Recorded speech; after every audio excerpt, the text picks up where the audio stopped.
Are there any like John Lindquist just hiding in there just to ask me trick questions that I'm not going to be able to answer? No? No? Where's Doug? Anybody seen Doug Crockford? I hear he's here today. Uncle Doug? No? All right. So go ahead and mingle for... Yeah? Okay. Well, I don't want to know, because there's people going to be coming in like 8 minutes. There's those last minute stragglers.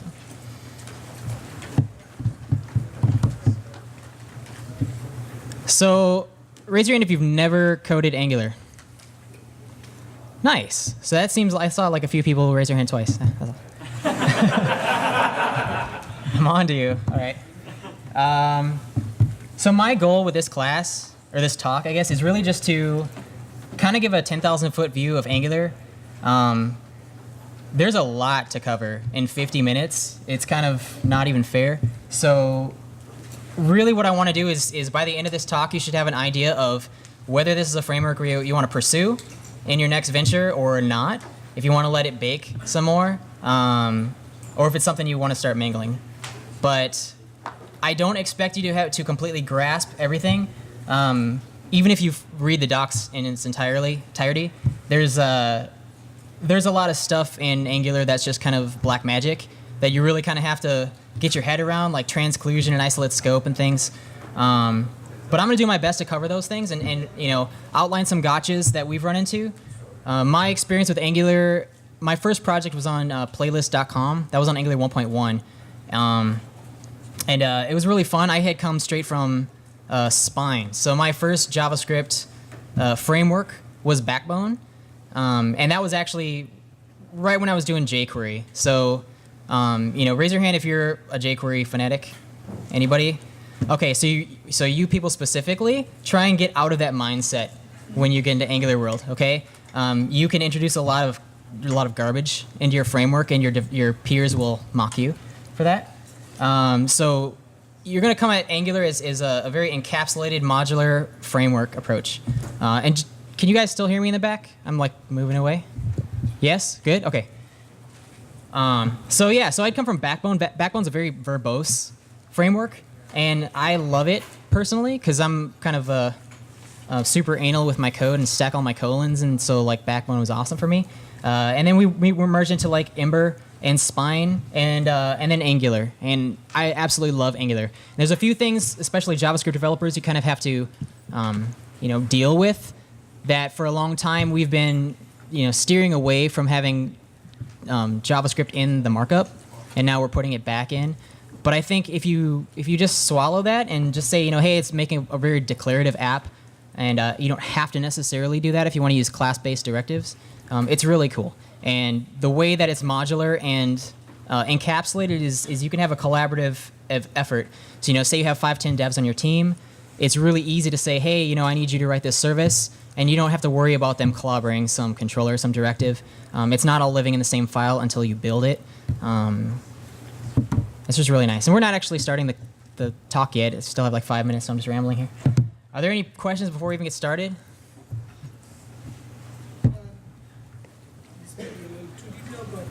Talk a little bit about the difference, the new release, the 2.0 release. Oh, the 2.0? Well, I know 1.3 just came out. 1.3 is kind of like the basis for 2.0. I haven't gotten too much into it. We actually just came off a big project. I just recently used Angular for Salesforce Live. Did anybody watch Dreamforce streaming this past weekend? Yeah, that was us. That was our team. We used Angular. Thanks, man. Yeah. Angular it screamed. It was awesome. And there were some dependencies that we had, not to totally derail your question. There were some dependencies that we had, like IE8 was a dependency. And Angular 1.3 is just scrapping IE8, because I think 1.2.20 something, they're like, yeah, it just can't keep up. Because we want an app that makes sense and that you can come back to 6 weeks, 6 months down the road and know exactly what was going on.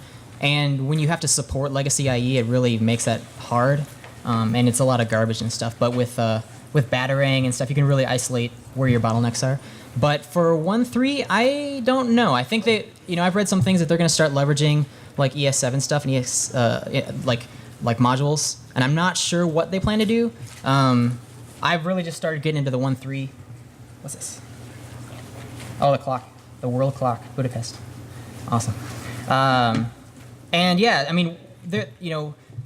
Angular's major releases, into 1.2 when they introduced the controller as syntax and the new animations, awesome. 1.3 they have finally one-time binding, so you don't have to have these watchers in like an ng repeat that's never going to change, just clobbering up your digest loop. So that's awesome. But as far as like where they're going to go for 3, I'm not too sure right now. Anybody else? There's a lot of the MVC kind of options out there now. I'd love to hear what you think about React versus Angular, just kind of general differences. Sure. Yeah. I mean, React, I don't know. Like Facebook is I feel like they just introduced that as a new flavor. Like, hey, do it our way. Don't do it Google's way. Do it our way. I don't feel like they're solving any problems. Take Knockout.js. It's like a single component. It has binding. It doesn't have routing. It's not organized as a framework. It's just kind of a binding library. Angular is it's an alternative more to Ember or Backbone. It shines over Backbone in the sense that it's less verbose. It's a little harder to get your head around when you first start, but 6 months down the project, your project's 40% the size. It's really nice. And the fact that it has its own templating system, so it's not dependent on underscore, is also really nice. In comparison to Ember, again, I don't feel like the other ones right now are solving a whole lot of problems. If there's anything, Angular has some bottlenecks with two-way binding that can really bottle down your app a little bit. It does kind of get big if you, for example, when we talk about template URLs, right? If you have a lot of external templates that live in HTML files and you don't seed the template cache with those, you're going to end up making 40, 50 HTTP requests. And if you're serving that to a mobile device, your users will hate you. And you'll be like, yeah, but we used Angular. So, all right, so we're going to get started. Is anybody else trickling in? There's room in the front row, way up here, if you want to be that guy. Yeah. Actually, we have 30 seconds left. So my entire public speaking experience is from teaching group fitness classes. So I might just ask for a woo woo, or at some point, just inadvertently, But other than that, I just love to code, and so I've used Angular now for 3 projects. Playlist.com was the first one, which was really awesome. It was all bleeding edge tech, which I normally don't like to release an app where everything is pre 1.0. But it used everything from Node, Jade, it was Mongo on Object Rocket before they even merged with Rackspace, and Angular. And Angular's really, it took a lot of burden off the front end that we were scared of. And then I had no hesitation choosing it for the Salesforce Live project, which was really only 2 pages. But if you remember that site, if any of you visited, it was all kind of self-driven. It was all based on this schedule that had start times and end times for sessions. And as you watch a session, it would say, hey, this is coming up. And then it would just go and it would transfer to the next session. And Angular handled that beautifully with garbage collection, and the timers were accurate, and everything was just great. Initially, it wasn't super great, and we had to do battering profiling or whatever, but we found our bottlenecks and removed some service references that we didn't need, and that's just how it is, and it was awesome. So, cool. All right, so welcome to AngularJS 101. Again, this is going to be a very high-level class. There's a lot to swallow, and there's actually a couple sections I'm probably just going to skip over. Very briefly, like Animate and modules, like third-party modules that we just don't necessarily need to cover in an intro class, but they're there in the deck, and we'll offer this for download through the HTML5DevConf website if you want to obtain that. So a bit about me. I know introductions are dumb, but I've been coding for about 15 years now. My first website was an EverQuest guild website in GeoCities. It was awesome. It had blinking marquees and animations and volume, music that you couldn't turn off. And that got me hooked. That got me hooked on web dev. And then I spent 10 years in PHP land just doing LAMP stack. And back then it was JavaScript was DHTML, and it was just literally for animating things and blinking things, and nobody ever used it. And then jQuery came out and kind of normalized, IE versus non-IE. And then I got into the frameworks with Backbone. That was a requirement for some PHP code that we had to do. And yeah, I landed on Angular, and I've just been stuck on it. It's great. I have nothing that I've run into with Angular that says, oh, I wish, like this other framework has it, and I wish it. I haven't run into that yet, so to each his own. I work for Presence Product Group, San Francisco-based web shop. Is just awesome. If anybody wants to pursue their Angular career, come let me know after the class. So here's the agenda. What is Angular? Why would you ever use it? The scaffold. So I'm going to suggest a way to organize your app. It's just a suggestion. There's a handful of ways to do it, to each his or her own. Chapter 3 is the app. We're actually just going to build it. We have controllers, directives, filters, services, animations, and modules. And like I said, Chapter 8 and 9, we're just going to skim over because I know it's kind of important to see a demo. And I've kind of reserved the demo for the end. And there was talk where we were going to sprinkle it through, but we had some AV issues and I didn't have time to practice that. So what is Angular? Oh, we don't have bullets because we're on a PDF. So MVW, it's a model view whatever. So you can treat it as an MVVM, you can treat it as an MVC. It's really at your discretion. It was created by Google, so we kind of trust it and we love it, and they're very forward thinking. And unless you work for Bing, you really shouldn't have a problem with that. It's organized, right? When you start leading teams and you need to delegate JavaScript tasks, it's critical to encapsulate your code and separate concerns. And you can say, developer A and developer B, you're going to work on these things, and you don't have to worry about conflicts or even interest conflicts, not even just code conflicts, because you could deal with that with GitHub or whatever.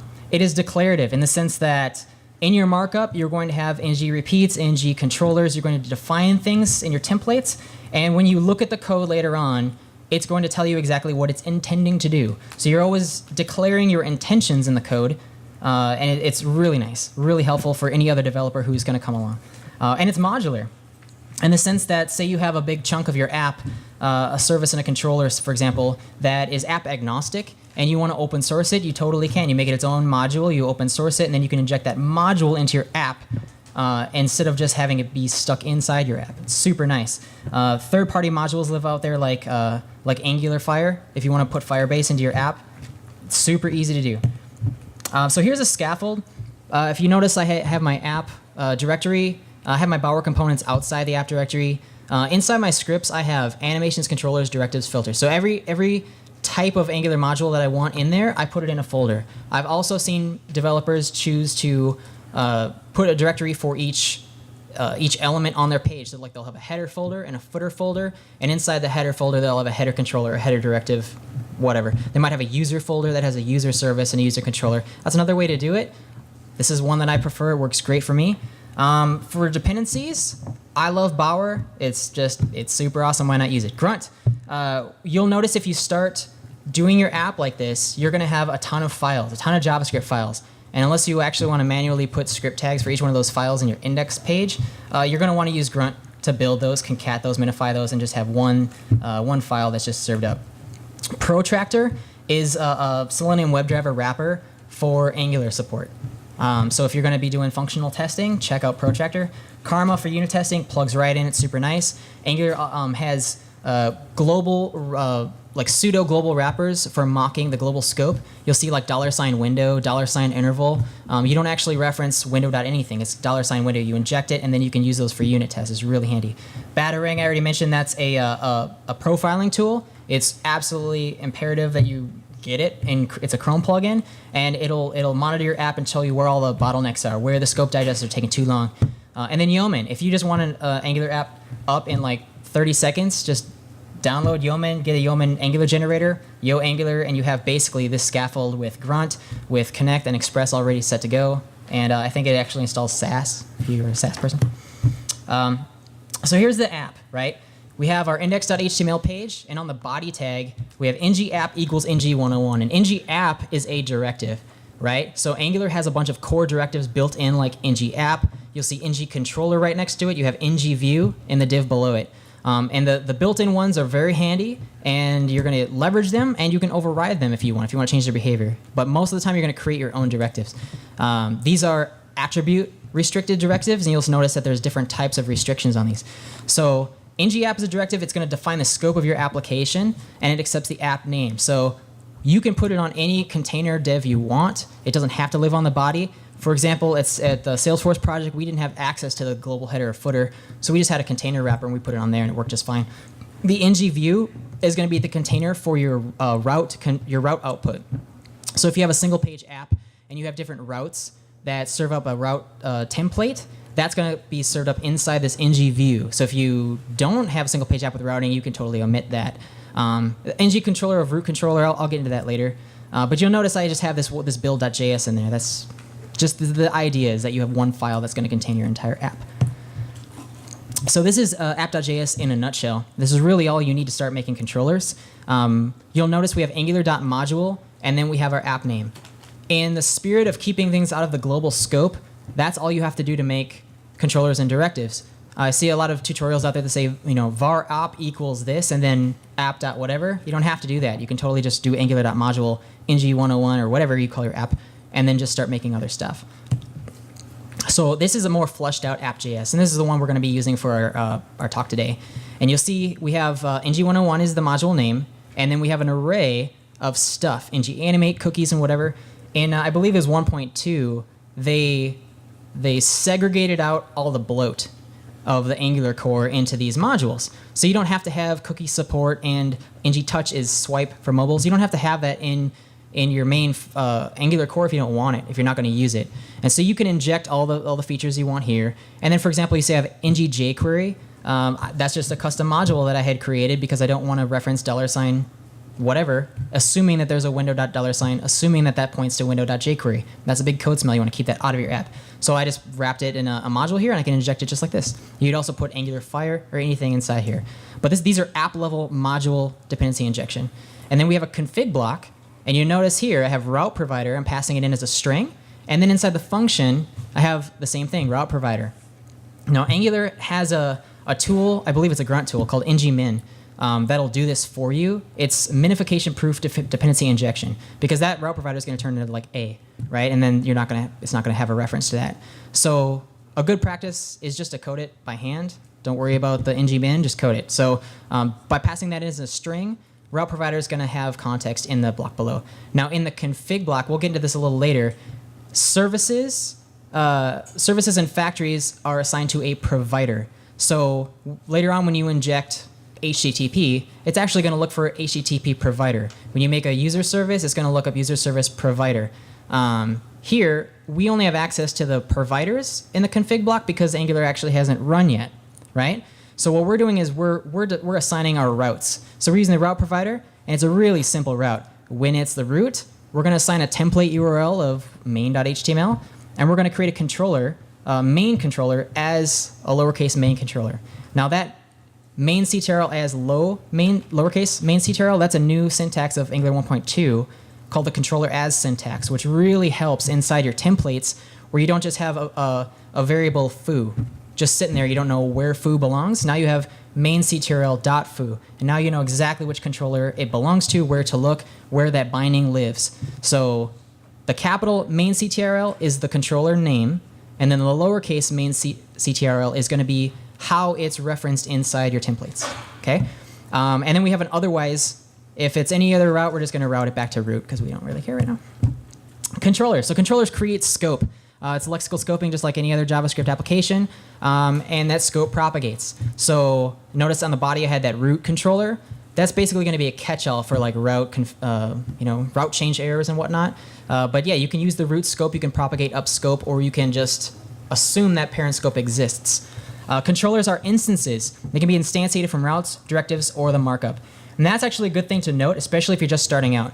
When I first started out Angular, I would make a route, and I'd put that controller main CTRL. And then in the DOM, I would put ngController equals main CTRL, because that's what I saw tutorials doing. But that actually creates two instances of it. And you're going to have bindings firing off twice. It's a terrible thing to do, and it doesn't really tell you to do otherwise. So keeping that in mind, controllers are instantiated. They're going to be its own isolated thing. So only do one or the other. If you're going to use ngController, use it throughout your app. If you're going to set controllers in your directives and routes, use that throughout the app. Try not to mix the two. It creates a lot of confusion. And spread that across your team. If you have one developer doing it one way, another developer doing it another way, you're going to fight. They should contain application logic and avoid containing DOM manipulation, right?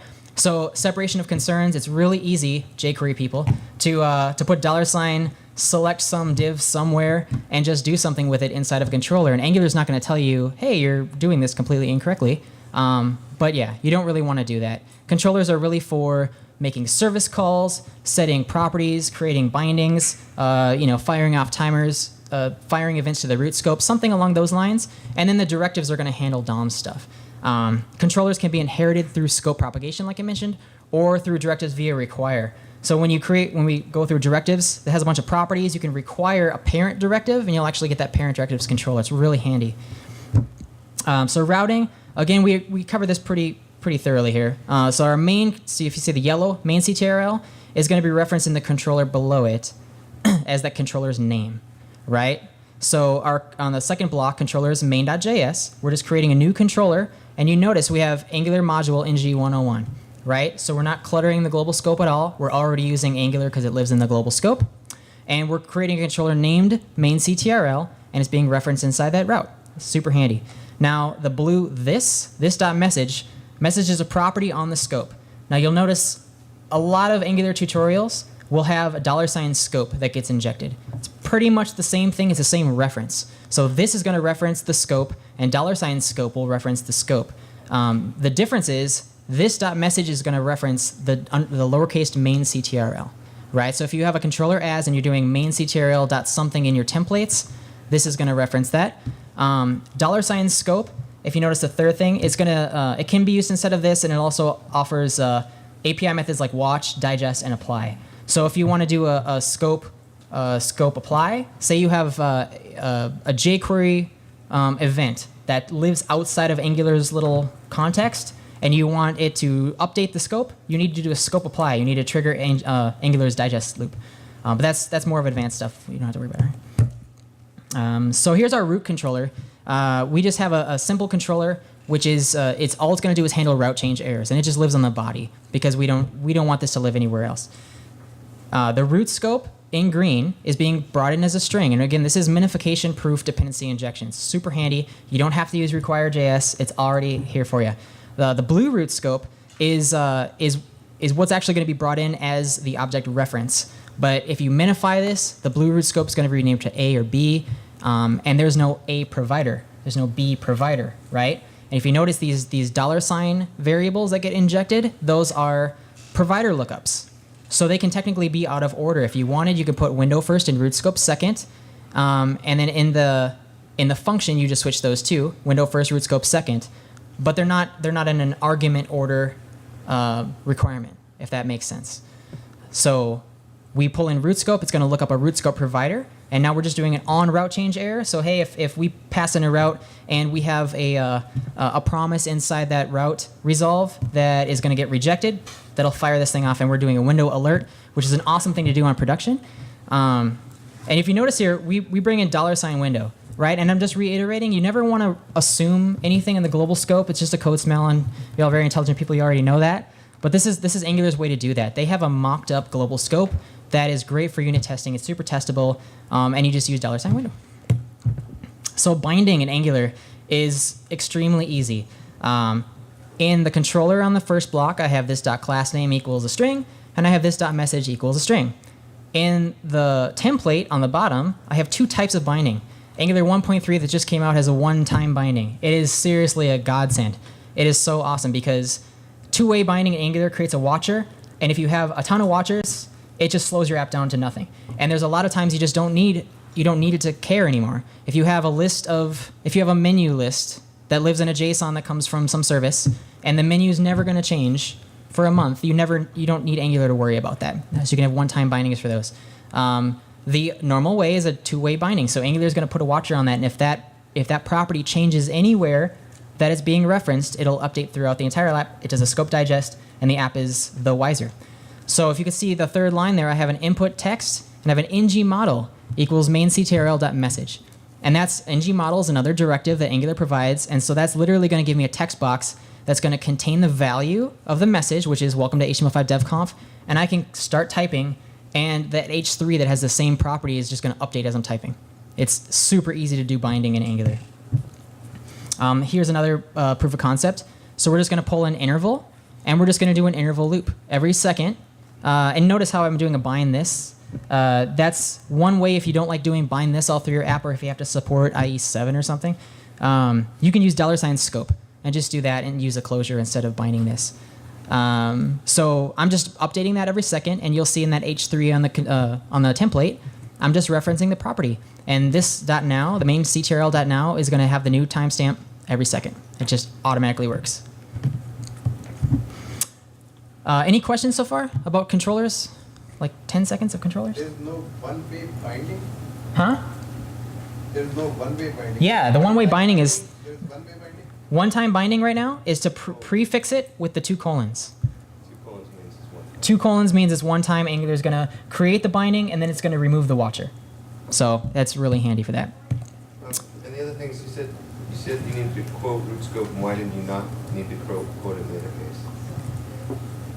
Why are you not quoting the blue one? So the dependency injection, I'm passing an array, and the array is going to be the strings, the keys of the provider keys, right? So root scope has a provider called root scope provider. Window has a provider called window provider, right? What Angular is going to do is it's going to look at those strings, it's going to grab the root scope provider, and it's going to pass in the instance of that as the first argument called root scope. Now we don't have to call it root scope in blue. We could call that A. And then on the 4th line, the green one just could be called A also.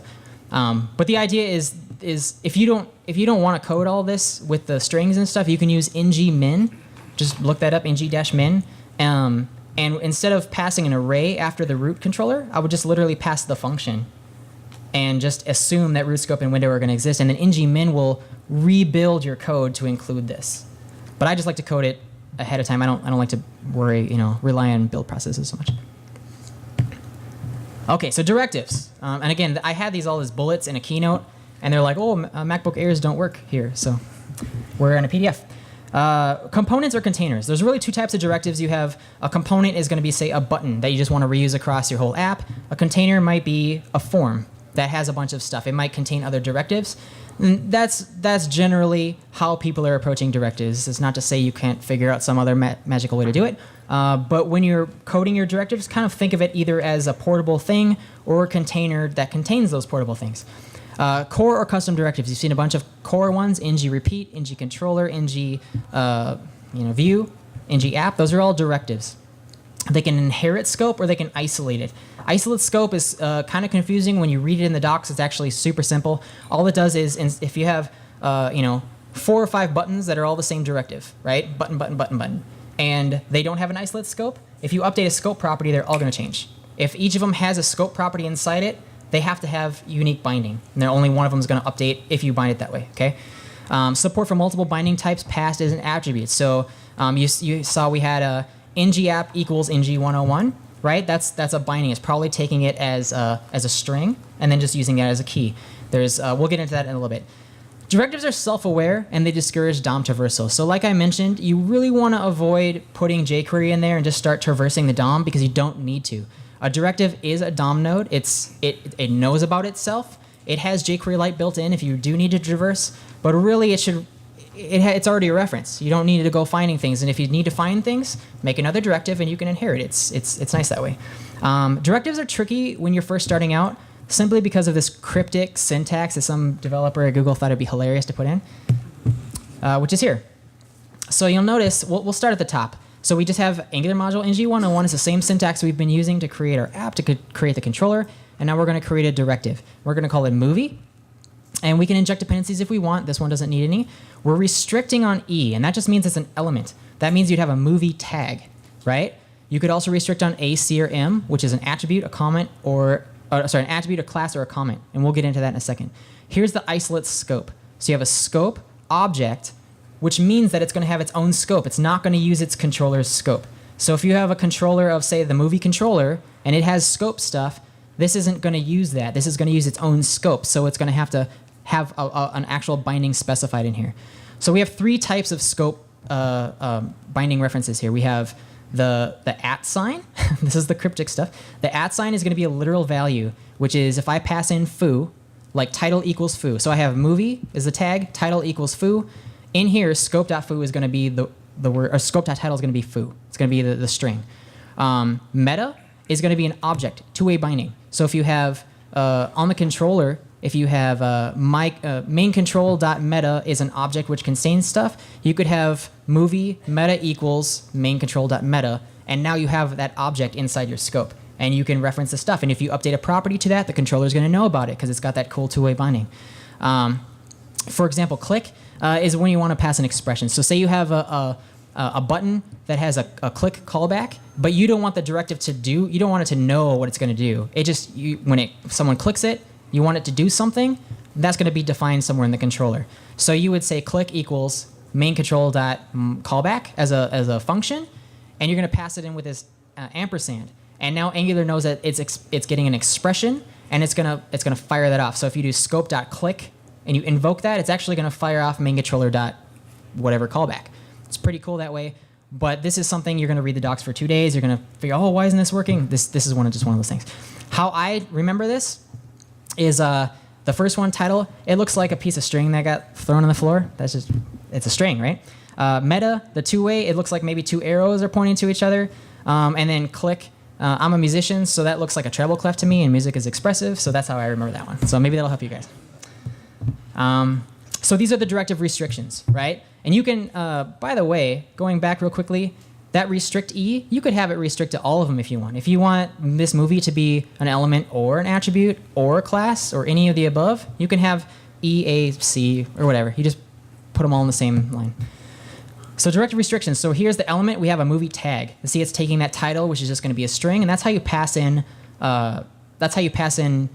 Evaluated stuff in Angular. So this is actually, it's not going to pass in that bracket. It's actually going to pass in the evaluated bracket, which might be Bloodsport, right? Whatever the first movie is. The second one is attribute. So now we have a div movie. So if you have IE 7, IE 8 support, you don't want to use the element restrictions so much because you're going to have to do a document.create element for every single one of these in your head, and it's terrible. So if you have legacy IE support, you're just going to want to stick with the ones below it. And it works just the same. Class. So the class is a class movie. This one is double-edged sword, right? It is extremely confusing working on an Angular app where the directives are classes because they share classes that are not directives. And you really don't know where to look. So unless you name your classes ng something, you have no idea if you're looking at a class or an actual directive. On the flip side of that, you can take an app that already exists and Angularify it out of the box. So say you have something that's like, it's using Bootstrap, and it has all these Bootstrap classes. You can make a bunch of Bootstrap directives that are just going to work. It's kind of nice in that sense. And then comment. Don't do that. Or if you do, just don't show anybody, right? So the common core directives, we've gone over a few of these. So ngRepeat is like a for each loop, right? So for example, say we have comments as an array on my controller, and we're just going to ngRepeat comment to that, and then say comment is a string, and it's going to make a paragraph for each one of those, okay? The thing to remember about this is anytime you do an ngRepeat, it's going to create a watcher on that. So anytime that array changes, this is going to update itself, which is great because that's how you want your app to work. But if you have ngRepeats inside ngRepeats inside ngRepeats, it can really bog down your app, which we learned the hard way, until Batarang comes and says, oh yeah, you've got like 12 nested watchers here. ngIf. So an ngIf is going to actually remove or insert the DOM. Okay, so if you want to keep DOM references out of memory, this is a really nice one to have. Say you have a menu, and you only want the menu to show up when someone clicks a button. If menu is open, for example, or this user logged in, right? It's really nice to keep a ton of DOM out of your app. So if you have jQuery bindings or anything like that, they don't have to sit there. The caveat on this one is if you have a directive that has an ngIf on it, then that linking function is going to get invoked every time the ngIf is true.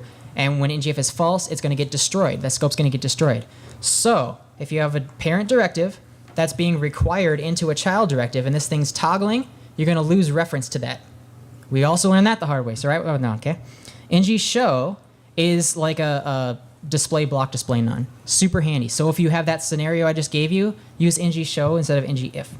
ngClick is they have an ngClick, ngMouseOver, ngMouseMove. There's a bunch of different ones that you can just leverage. And so, for example, if you look at the bottom two blocks there, I have an ng show. If the menu is open, that's just going to be an expression. And then the button below it, ng click, is just going to toggle that, right? So every time you click the menu is going to show up or hide. It's really that simple to do toggling and stuff in Angular. It's really nice. So here's an ng repeat example where we have an array of movies back when cinema was amazing. And we have Bloodsport, Kickboxer, and Cyborg.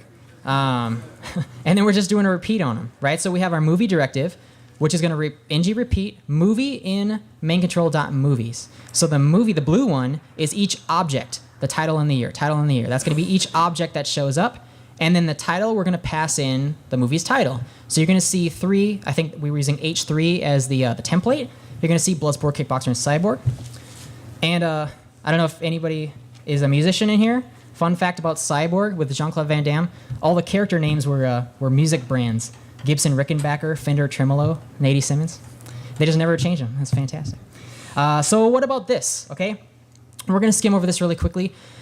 If you have an element restricted directive that has stuff inside it, that stuff's going to get clobbered, right? So you have this orange string, so what about this? And you'll notice as you iterate over, you're only going to see the movie titles. You're not going to see so what about this. If you want so what about this to also appear, right, because you care about it, you need to use transclusion, which is another thing that's extremely confusing when you first start. And all it is you're going to tell a directive you care about what's inside by setting transclude as true. Angular is going to copy what's inside your directive, cut it out, and then paste it into an element that has the ng transclude directive in your template. So even that is already confusing. You can look at the code, right? So we have our directive of movie. We're going to set transclude as true. Inside our template now, we're going to get a div of ng transclude.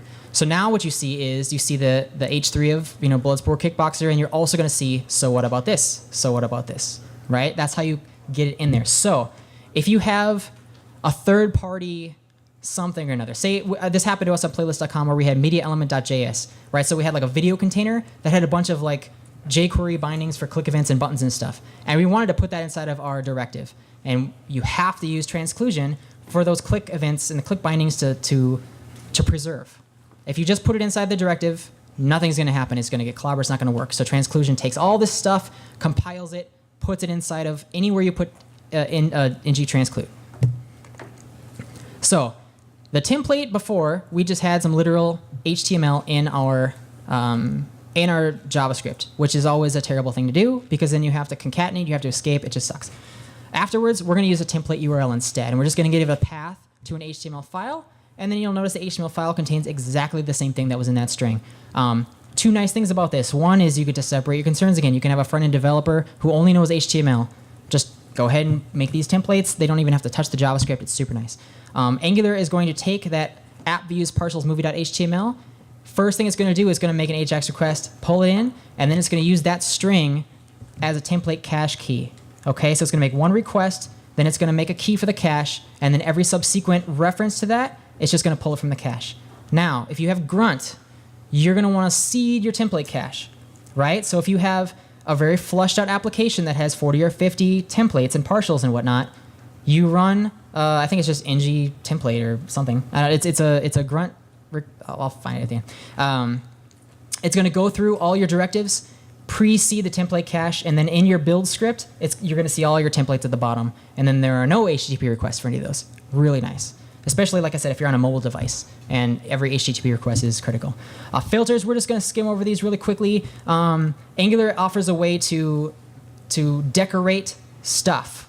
Okay, you can use the filter service. If you see on the top, you're pulling in the filter service, and we have a message of hello world, and we're just filterizing the caps message is going to be a capitalized hello world. Now, why you wouldn't just do a 2 uppercase, don't even ask me, right? But this is one way to do it. On the right side, you'll see some very handy ones. You'll see limit to, you'll see order by, you'll see JSON. Those are actually very, very handy. On the bottom, you see we have an ng repeat of movies, and we just want to do a limit of 2. So say we have 20 movies, and we only want to show 2 of them. Limit 2 of 2, we're only going to show 2. Very handy to do pagination. Awesome, okay? Custom filters. If you want to make your own filter, this is simply going to reverse a string.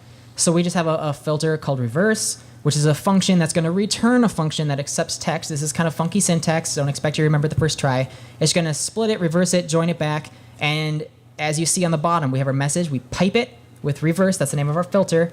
And it'll display NOCFD blah, blah, blah. Instead of welcome to HTML5.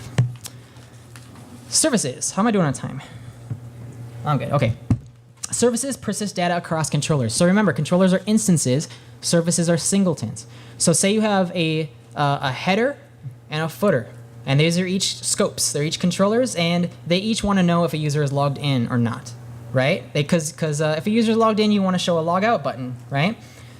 In order to not duplicate that logic, you want to only have if a user is logged in one place. And that's where a service comes in. So I might suggest that you'd make a user service, and you'd have a is logged in flag, and then inside each of those, you inject user service, and then now you have a scope to that.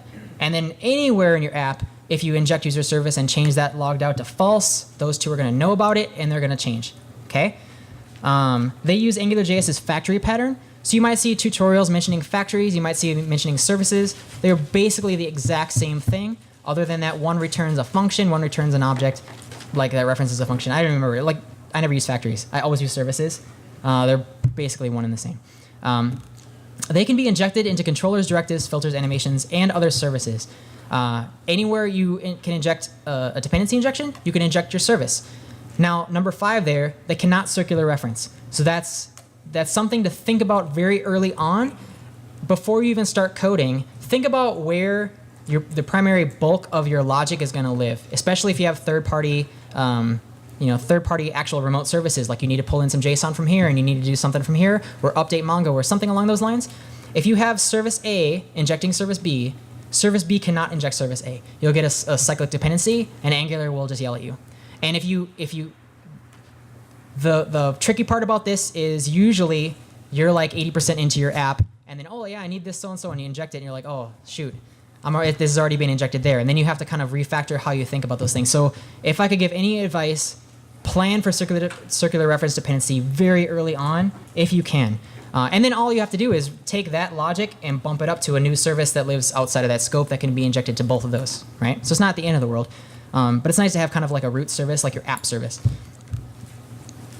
Okay, so service injection and property persistence. So this is how you would do it. We have a new service. You'll notice the exact same syntax. Angular module ng101 service instead of controller or directive. And we call it movie service. Now, I prefer this syntax instead of referencing this, simply because you'll get a lot of resources, you'll get a lot of methods that maybe pull cache, store cache, and you're kind of inside anonymous functions here and there. And unless you want to do bind this, it's just nice to have a closure. And it's not like a controller where you can just inject scope and it's there. So this is, I don't know, I don't usually like this, but var service equals this, and then service.favorite movie is going to be Bloodsport because it's everybody's favorite movie. And the bottom here, we have our controller of main controller, and we're just going to inject the movie service. And now this movie service equals movie service. Now we brought that reference into our scope. So now our templates can update that sort of thing. This.favorite movie equals this movie service.favorite movie. Okay, so now we have a literal reference to that, and it's not listening to the entire service for that one watcher. We have our array, and here we go. So now, for example, we can make a select menu. You'll notice a new directive called ngOptions, which is really cool. Instead of doing an ng repeat on all the options, you could just do an options here, where we have the movie title for movie in main control.movies. Again, Angular has some funky syntax. You just gotta read it, trial and error, figure it out, and you'll eventually memorize it. We're gonna order by year, not title. You can order by minus year, would order it negative the other way. ng model, so we're gonna put an ng model, same way we had it on the input field. Now we're gonna put it on the select. And the model is gonna be the main controller movie source favorite movie. So right now, that's the string Bloodsport, right? And we have an empty option value so you don't see the first option at the top, and you can kind of pick a blank one if you want. Now we have our repeat. The bottom, we have all our movies. For each movie in main controller.movies, we're going to give it the title. And now we have an ng class. ng class is just another awesome directive you can leverage, where the class of favorite is only going to be applied to this directive if main control movie source favorite movie.title equals this movie's title. So in the list we had what? Bloodsport, Kickboxer, the Cyborg, right? The Bloodsport one in the loop is going to have the favorite class. But because it's a select menu, if you select Cyborg, now that one's going to have the class. If you select Kickboxer, now that one's going to have the class. So it's really nice to have bindings like this. They don't even have to live in the same directive. They don't have to live anywhere. As long as they're referencing that service and updating that service property, they're just going to know about it. This, again, is a double-edged sword because it's really nice to have an app that's just self-aware of all its moving parts, but that comes with the price of having an app slow down a lot. So you really have to plan that out and now you can use one-time bindings as much as you possibly can. ngAnimate, we're kind of skip over this. It's not really a Angular 101 thing. They overhauled it in 1.2 to give you hooks for CSS transitions. So for example, real quickly, you have a directive at the bottom with a class of slide. And Angular is going to automatically apply these ngInter and ngLeave classes as you add it and remove it from the DOM, right? So you can give these WebKit transitions and CSS animations and keyframe animations. And as Angular is adding and removing these things from the DOM, you can slide them in and out. You can also do it on an ngView. So if you have a route change from page A to page B, you can use that ngAnimate and have pages slide in and fade in and out instead of just a page refresh. It's really nice. And modules, again, this is like a global module. We don't really have to worry about it.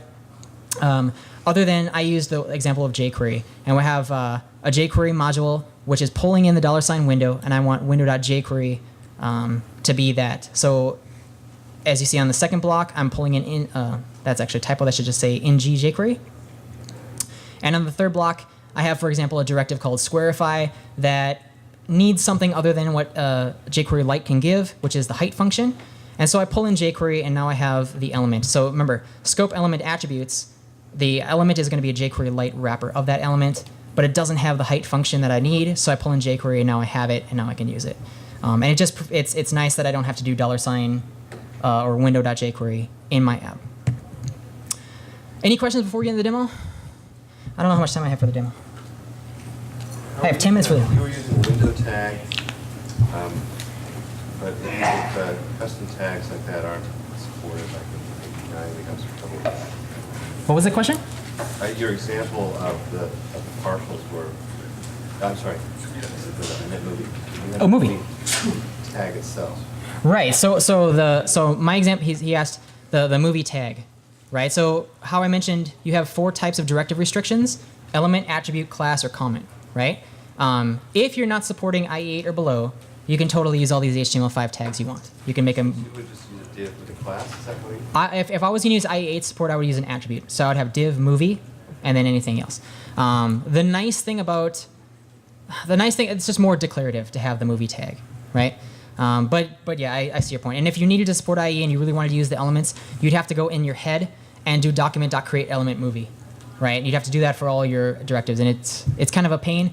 If you have developers developing these directives, they also need to go into that scope and make those elements. Okay, so for the demo, we're just gonna see how far we can get. I literally had to port over all my code to this thing, and I haven't even tested it yet. So first thing I'm gonna do, I think I actually already got it. Normally I would do a Bower install and a npm install to get grunt. So I'll just show you real quickly on my package. See if I can zoom this in. You guys see this okay?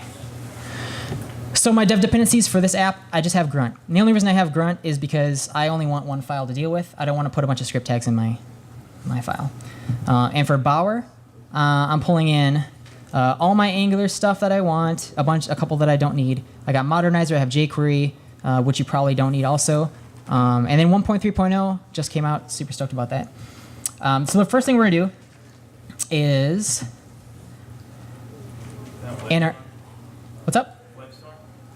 Oh, this is IntelliJ, but yeah, WebStorm is super nice for Angular. You can make a live template, which I'll show you in a second. Any WebStorm fans in here? Not nearly enough WebStorm fans in here. I'm telling you.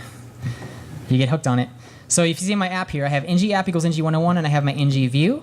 And I have hello world, which lives outside of the route resolution here. So first thing we're going to do is make an app. So I have a new file of app.js. Okay, and I have angular.module, ng, oh, I can't type on this thing here. ng101, oops. And I'm going to pass an array of stuff. And now these are my app level module injections. So I want ng sanitize, which is if it's a strict contextual escaping. So if you have, it's basically cross-site scripting prevention. So if you, for example, say you have a directive that has an iframe in your template, and you want to pass in something that changes that iframe source, right? Angular will yell at you if you don't scrub it, okay? So what you would do is you would do, like, for example, the iframe source equals SCE, which is the strict contextual escaping. That's the ngSanitize. Trust as resource URL, and then you concatenate your string, interpolate it, and then you pass that into your template. It's another thing that you'll run into. There's some pitfalls that Angular will give you, things like that, but they do take a lot of precautions, and that's one of the reasons that Salesforce approved it. So if you think of that, Salesforce is everybody familiar with Salesforce? Hopefully, yes. 2 people are familiar with Salesforce in here. Their number one core value is trust. They want to be more secure than a bank, because if a bank gets hacked, you just lose a bit of money and they refund it. If Salesforce gets hacked, or if they're compromised, they lose all their business.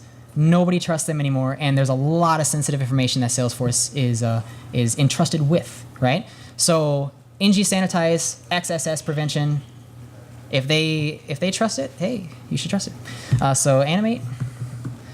We have ngRoute, which is going to allow us to do routing, and we have, say for example, ngResource, which is going to allow us to make make resources for all our service requests that we want to kind of encapsulate as its own method. So example, if you had like you had a user service and you wanted to do a search, you could have user service.search, pass something in .then, and then you get all this stuff. And it's just really declarative in that sense. You're not making an HTTP request or an AJAX request inside your directive. You're just using this service, and it's already for you. So we have our config block is going to be an array, which we're going to pass in the route provider, because in the config block we don't have access to the instances yet. We only have access to the providers at this point. So don't try and inject route. Don't try and inject window. You'd only have access to the provider. Did it just go off?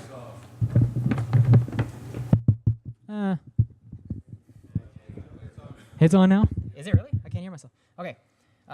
Function. Can I get a whoop whoop? All right. Somebody takes fitness classes in here. They're like, I know that guy.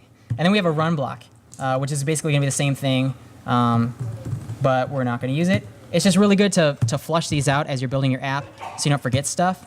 So route provider dot when it's the root route, we're going to pass an object that's going to have a template URL of app views pages main.html. Am I at time? Okay. Yeah, go ahead. And then we have a controller, which is going to be our main CTRL as main CTRL, right? And then we have an otherwise. I don't know why it stopped. Okay. Okay. Otherwise, this is our catch-all. We're going to pass a redirect to root. And that's pretty much as easy as it gets. So we have our 3 dependencies now, you'll see. We have our ng101, which means it has to be in an ng app inside of your index.html or wherever you decide to put it. Check. Better? Yeah, it's working? Okay, cool. So you have your ng app. You got to make sure that that's listed inside of your index.html. You have a new dependency of the main template, and you have your main controller. So we'll just make the controller quickly here. So we'll call it main.js. And one nice thing about WebStorm is live templates. So instead of having to flush all this out, I just do like ng tab. Oh, I don't have it on this laptop. Ah, see, it's only that one. Never mind. So we'll do angular.controller. Oh, sorry, it's Angular module. Sorry, module ng101 dot controller main CTRL, and it's going to have our dependency injection. Okay. It's going to be, what do we want to inject? We want to inject, for example, interval, and this would be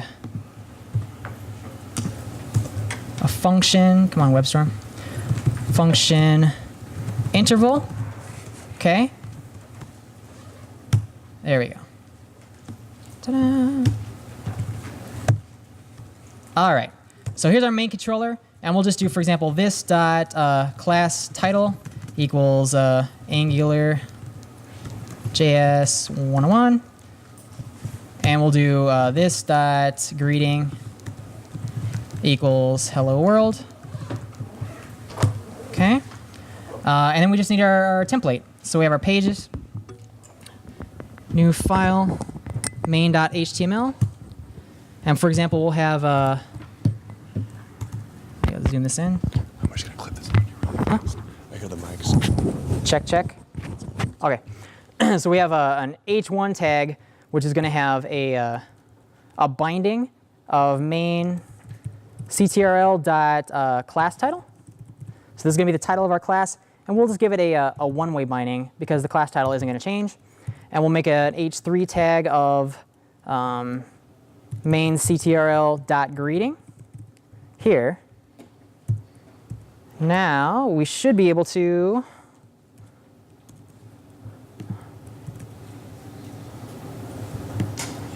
if this works. I'm not sure if this is going to work right now because I'm not sure if I have full internet. So let me kill this guy. I'll build it. HTTP server front watch.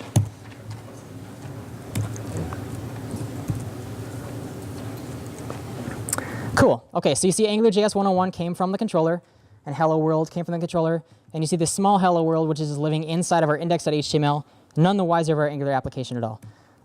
And if we want to manipulate that, we can have an input ngModel equals main ctrl dot greeting, and you'll notice this does not have the curly braces because I'm not evaluating this expression. It's already happening inside of the directive, because remember the directive can take a string, it can take an object for two-way binding, or it can take an expression, and this is going to actually take the two-way binding.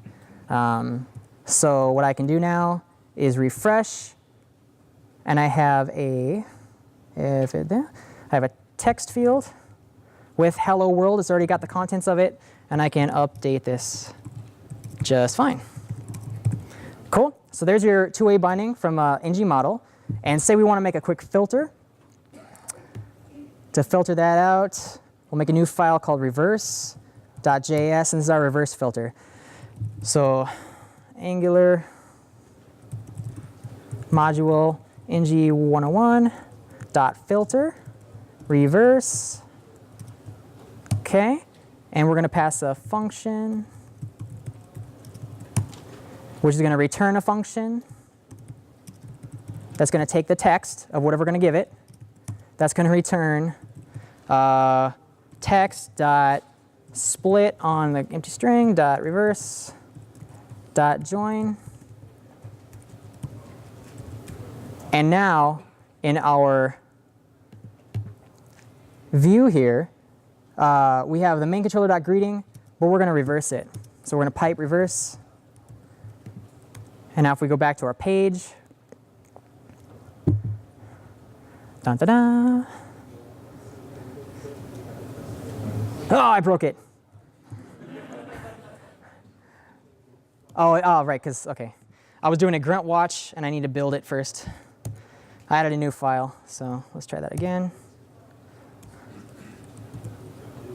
You don't have to name the files, it's just picking them up in that folder. It's just picking them up in the folder. Because I just have it doing a regex for all JavaScript files inside each of those folders. So now you see I have it, it's reversed. This is bound, right? So it's pretty cool. I mean, that's as easy as Angular gets in binding. Are there any last minute questions? I know we're like a minute over. Do you have a link to the presentation? Yeah, this is actually going to be hosted on, the link will be on the HTML5DevConf site to the deck. And I think they might have a video to it on the site as well. I'm going to hang out for a few minutes after the class outside if anybody's interested in talking a little bit more about Angular. Thanks so much for coming, everybody. I really appreciate your attendance.